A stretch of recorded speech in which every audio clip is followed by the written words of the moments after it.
Naicatchewenin First Nation is a small and vibrant community located in northwestern Ontario, 60 kilometers northwest of Fort Frances, near the Canada-US border.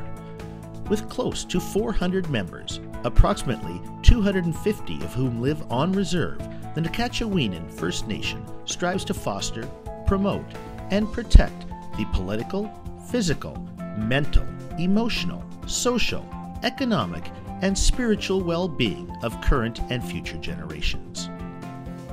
One way in which they are promoting the well-being of their community is by ensuring that its members have access to safe and affordable homes.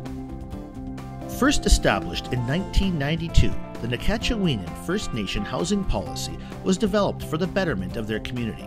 Their mission was, and remains to this day, to strive and to promote adequate homes that are affordable, meet or exceed Ontario building codes for structural standards, fire and health safety for present and future Naicatchewenin First Nation band members.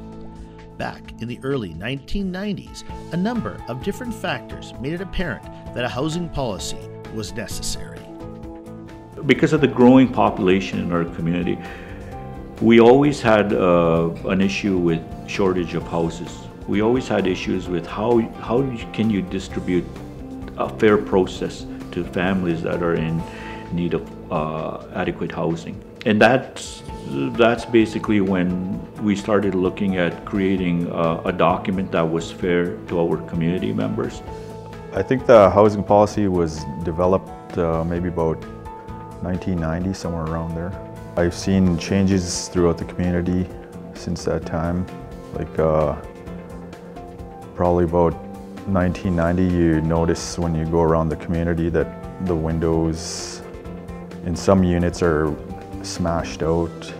Back before the housing committee was created, the chief and council actually monitored rental units, but back then it was only CMHC units that the band took loans on behalf of the community members, and they monitored that. They monitored that for a number of years, but like I said, councils, chiefs, they work hard. They don't have, I never had time to monitor that anyhow. So that's how the committee was created, so they can do that on a day-to-day basis. The policy lays out everything from how to apply for housing to home damage protocol. The result, say community members, is accountability on the part of homeowners and tenants, transparency on the part of the committee, and a well-maintained community. The goals here is to provide adequate and safe housing for our band members, and the committee works hard at monitoring each house on a monthly basis, and if there's some things that are required, they fix it and they bring it up to code. We do strive to make our housing better or livable and healthy, and just be proud of owning your home.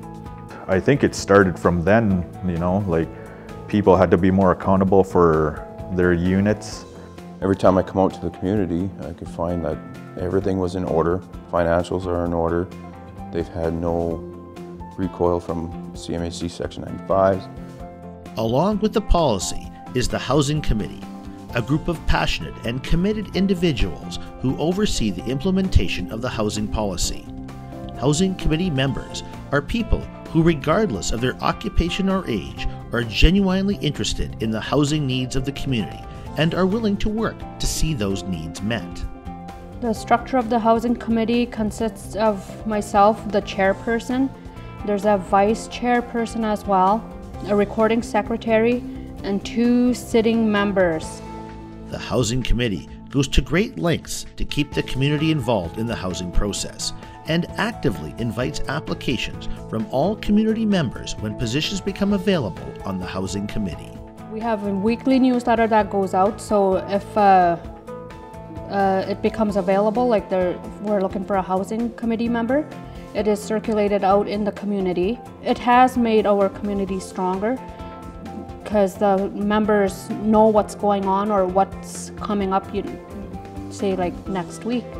Naicatchewenin First Nation takes great pride in providing affordable, well-maintained homes that are healthy and in good repair for all community members.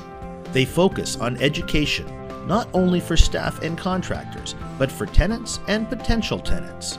The housing policy is a living document and is under constant revision. The committee regularly reviews the policy and makes appropriate changes to deal with any new obstacles that they may have encountered in the previous year. We have a housing retreat once a year. At the retreat, we review the housing policy and we make changes, deletions. If majority agrees with the changes, then the change will be made. The Naicatchewenin First Nation Housing Committee works in partnerships with many different individuals and organizations to ensure they are following best practices, addressing the needs of their community members, meeting deadlines, and adhering to nationally mandated standards.